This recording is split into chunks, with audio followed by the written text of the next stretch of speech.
Struggle brave and long for the union men and women standing up and standing strong. That's right. Send us cat.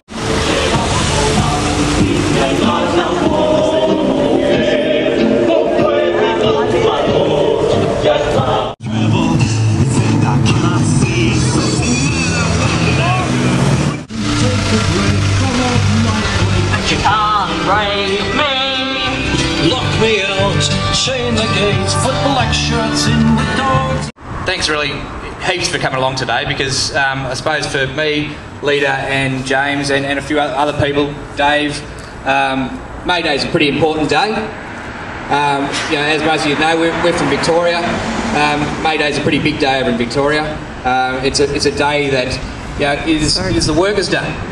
It's a day that we, as workers, can say this is our day. You know, it should be a holiday, a public holiday in Tassie.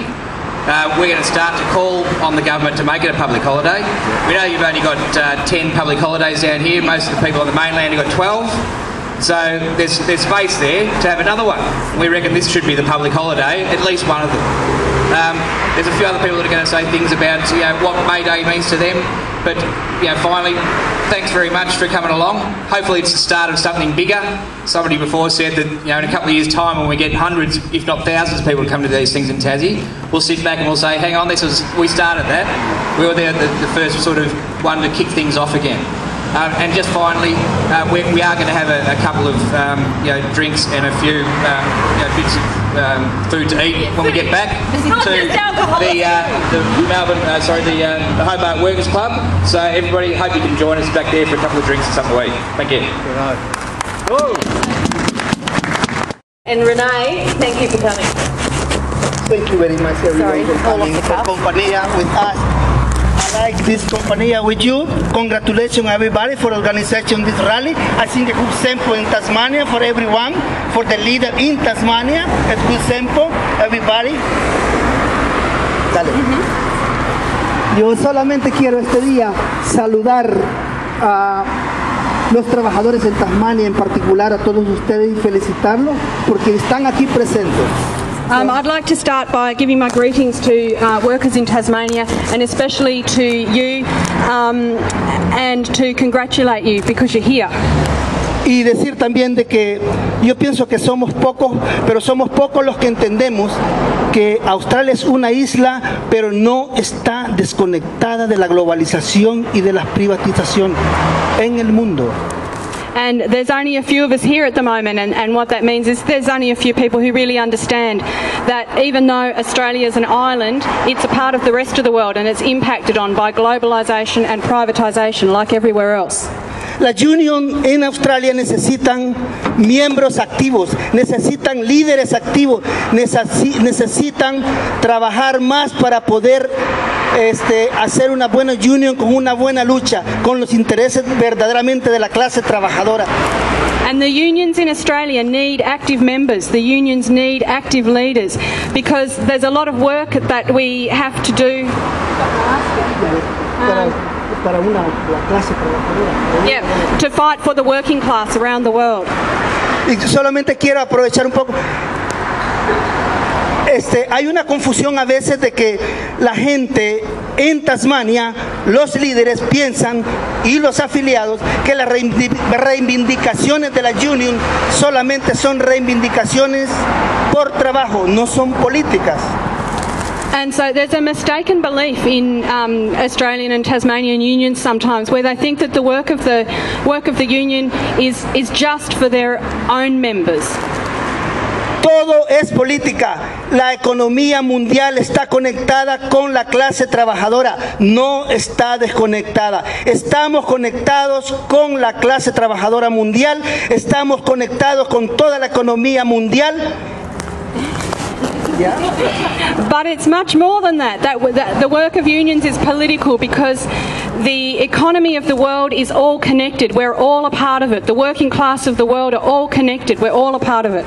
Entonces cualquier lucha en cualquier parte del mundo es la lucha de los obreros y los trabajadores de Tasmania y de los trabajadores en Australia. Thank you very much. And so every struggle around the world, every struggle that the working class are involved in every country is part of the struggle of the Australian unions as well, and the Australian working class as well. Thank you very much. While workers all over the world are marching, we're marching as well. And I just think it's fantastic, it's really exciting, and it's really important to do it in Australia because, you know, we were the first country to get the 8-hour day. And the first of the rallies that became the May Day rallies happened in Australia. And I won't go on with all the history, but you can look it up. I found it quite interesting when I looked into it. But it's a day when workers of the world march and celebrate having achieved the 8-hour day. I'm sure there's places where they're marching where they're still trying to get the 8-hour day. And I think it's really important that countries where we do have those conditions, that we work with the countries that don't have those conditions to get that all around the world. Because as Lita was saying, all our business is going offshore to where people can do it much cheaper. Now, of course they should have work, but they should be getting paid proper wages as well, and I think that's our job, is to make sure that the wages and conditions that we fought for and won here, that we keep them, that we improve them, and that they become globalised, that everybody in the world has them. In 1907 something else happened, and I've got the badge on my jacket proudly, that the Industrial Workers of the World were formed, the IWW. And the IWW said they outlined a different path altogether, a bit like Union Solidarity, only more so. And they said one union movement unites us all with one industry organisation for transport, for education, etc., for health.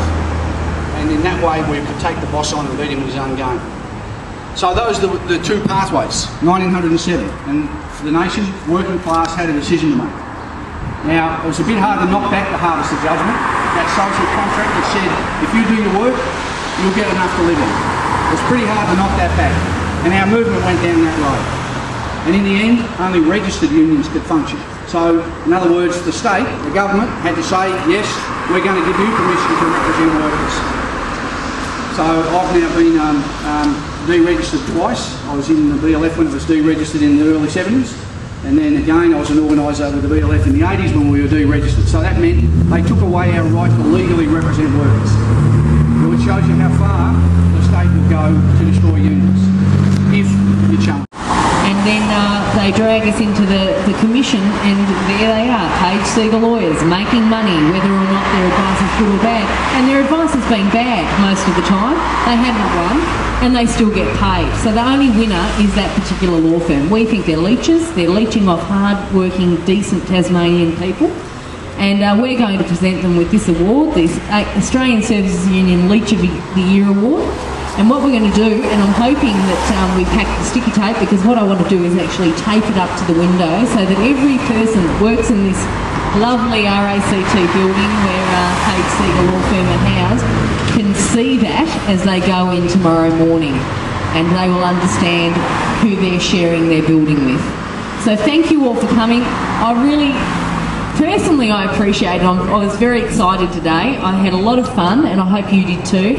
And this was really just the small first step, and they've got the whole future ahead of us, and I'm looking forward to it. Okay, thanks guys. Thank you.